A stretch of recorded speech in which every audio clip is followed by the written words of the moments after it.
través del diàleg entre les tres, perquè ens coneixíem des de feia molt de temps, havíem coincidit a Belles Arts i sempre havíem estat com molt pendents unes de les obres de les altres, inspirant-nos o de tant en tant una li demanava consell a l'altra, però mai havíem arribat a treballar juntes i vam utilitzar aquesta oportunitat per dur endavant.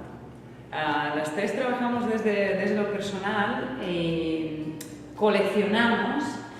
Núria y Laura coleccionan lo orgánico y yo soy más de la representación. Tot i que el concepte de l'exposició, o sigui, parteix de la corporalitat tot ell, sí que hem diferenciat dos espais, no? Una mica, doncs, aprofitar els dos espais diferents. Un potser tira més a cap a coses més científiques i també relacionades amb el macro, potser, i l'altre espai més des de lo quotidià, no? Des d'una intimitat més propera.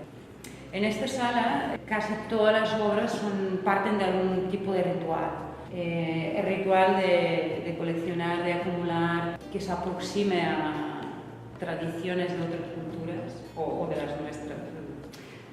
Las tiras del PH es algo muy cotidiano, ¿no? Según qué experiencia personal, ¿no? Esta pieza es la que hemos hecho a propósito para esta exposición.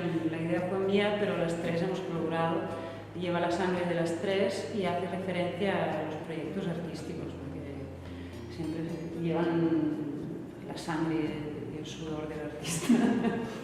Hay dos piezas audiovisuales, en una de ellas es un elemento que complementa el proyecto, que es un vídeo contemplativo que se registra el proceso del ritual. Y el otro, que es de Laura, surge precisamente d'un viatge que vàrem fer les tres a França i estàvem recorregant una carretera a les fosques i vaig gravar aquella imatge a través també de les converses que havíem tingut sobre una experiència contemplativa amb unes estrelles. Vaig anar elaborant aquest text que apareix amb el subtítol en aquest vídeo.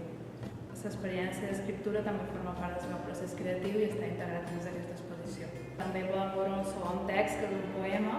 Es tracta d'una serigrafia sobre vidre, una serigrafia de tinta transparent, que únicament permet llegir aquest text quan la seva ombra se projecta sobre la paret. Jo he vist peces d'un projecte que és bastant extens, que porto uns 3 anys treballant-hi, però hi havia molts punts que dialogaven molt bé amb el treball tant de la Maria com de la Laura.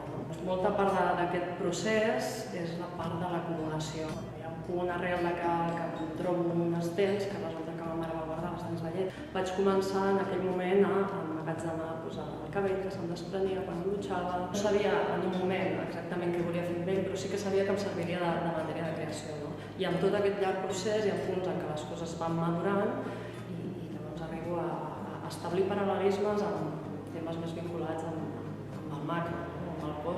Yo creo que el título engloba muy bien nuestras obras, porque hemos cogido una frase típica de aeropuerto, de estación de tren, metro. Cuando llegas a destino, pues